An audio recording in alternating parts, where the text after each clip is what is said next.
Now we got Spider-Man: Far From Home from 2019. So this is the theatrical cut, not the extended cut.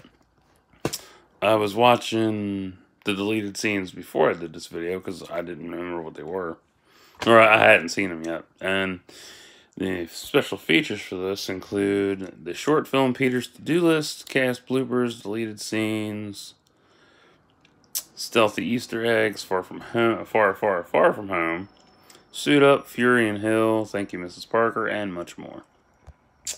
So everything that was cut out of the film should have been left in the damn film, including Peter's To-Do List. Like for me, I love this film a lot. I saw this in D-Box with my sister last year. Amazing. Fucking 11. I love it so much. I don't know what people's problems with this film are. I really don't know. It's so stupid. Like, everybody has a problem with a film that comes out. They either don't like the fact that Tom is playing Spidey, or Jake Gyllenhaal made a bad villain or some shit. I don't know. For me, Jake pulled off Mysterio really good. I am kind of disappointed that Tom didn't do UK Spidey, given he's British, which is kind of sad. Like, I love his accent. I wish he would have done a British Spidey. Like, it really does take away from him. It's like, just because you have, you know, pretty boy face and shit, you know, don't Americanize your accent. Like, that's stupid as fuck. Yeah, the D-Box experience for this was amazing. Damn good story. I didn't see any problems. Like, it was amazing. It was as good as Into the Spider-Verse. I remember people bitching about MJ being black. That was funny. That was just too damn funny. What else did I enjoy about this? Just the overall action and everything. Like, it was a damn good flick. I didn't have any real issues with it. Even rewatching this was great, because there was stuff that I picked up on that I missed the first time through. Like, Mysterio coming from Earth 833.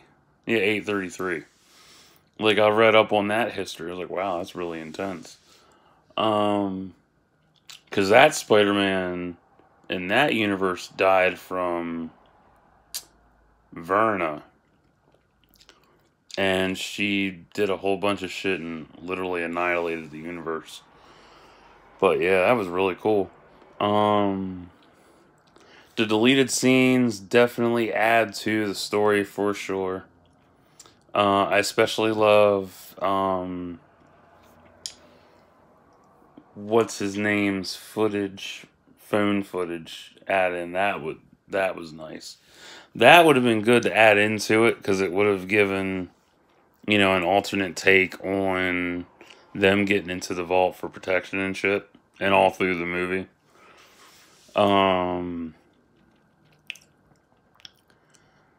It's just, I don't know why they cut so much out. I hate that. Like, every time they cut so much out, it actually adds to the story, which is really funny, because I love that. I like it when something adds to the story versus detracting from it. So, if you were to add everything in, it would be a solid, see, it's about 10 minutes extra footage. So it would have been just over 2 hours, because the film itself is only 117 minutes, I think. Or 100 and, I think it's 115 or 117 minutes long. So, yeah. But, yeah, so I didn't have any issues with it, but everybody else has their own issues with it. I see enough of it on Twitter every fucking day. It's like, who's the best Spider-Man? Like, shut up. So, if you like Spider-Man, if you like Marvel Studios, if you like Marvel in general, this is a good movie for you. I highly recommend it. It's worth the watch. The extended cut's probably just as good. But I haven't seen that, and I can't find it anywhere, so oh well, I'll have to find it. I'll look on the site for it eventually. What was the worst part about it? No, there wasn't any worst parts about it. I remember the third title was supposed to be Unsafe Home, from what I remember. I think it was like last year sometime they mentioned that shit. But, I don't know. If you don't like the cast involved, the story, any of that, you won't enjoy this because you probably had a sad childhood. If you don't like Tom Holland, I get that, I guess. And it's like, whatever. If you are a diehard Marvel fan, this is definitely something for your collection. If not, I totally get it. If you don't like Spider-Man at all, you totally won't enjoy this. But I do like how they brought in the multiverse angle for it, because that really opens up a lot, and that'll be explored in Doctor Strange in the Multiverse of Madness. But yeah, the multiverse has always been there, and they've explored it so many times in different shows and whatnot. So, yeah, this follows the events of Endgame with Tony being gone and dead. And Mysterio coming to help stop the elementals, but it all turns out to be an illusion and shit. That's what I liked about this so much. Rewatching this, when Mysterio fools him, gets him into an illusion trap, at the end of it, when he beats the illusions and stuff, and he asks Edith if all the illusions are gone and whatnot, and she says yes. I thought about that, like, what if he captured him for years, ballpark 5 years, and then let him go? Like, that would have made the story a lot fucking darker. And then the whole thing about Edith with the glasses, like, who are they really meant for? Were they meant for Pepper? Were they meant for Morgan? Were they meant for Riri? Were they meant for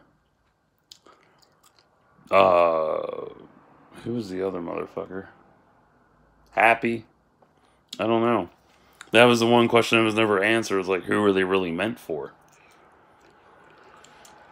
Because whoever has them basically, has a small military might behind their glasses and shit.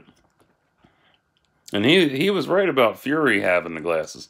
If Fury had him, he'd have a small military force in addition to S.H.I.E.L.D. So he'd have his own personal armed escort and shit that can cloak and follow him everywhere. Whereas,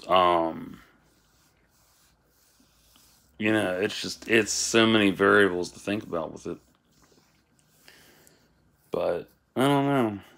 Unless we'll find out eventually.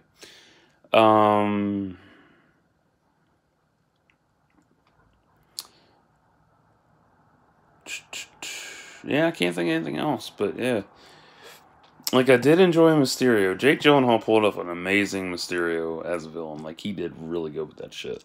That was something that surprised me. Like, that really blew me away at how good he was with that. Because, for one, I never saw him as, like, the hero type or villain or whatever. So, him in costume, in role, definitely amazing. Yeah, that was about it. That's pretty much it that I got for this. So, yeah, give it a try. If you don't like it, cool. If you do, awesome.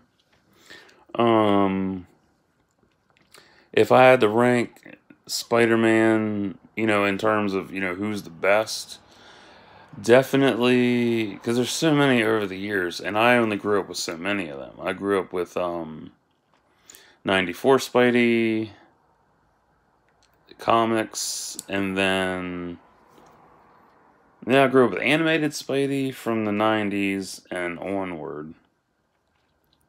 And then live action wise, Tom's really good. I just wish he would use his native tongue. That's all I wish. So, yeah. But out of all of them, definitely a tie between Tom and 94 Spidey. So, yeah. So, I will maybe be back later today. I don't know yet. So, until next time, like and subscribe for thoughts and prayers.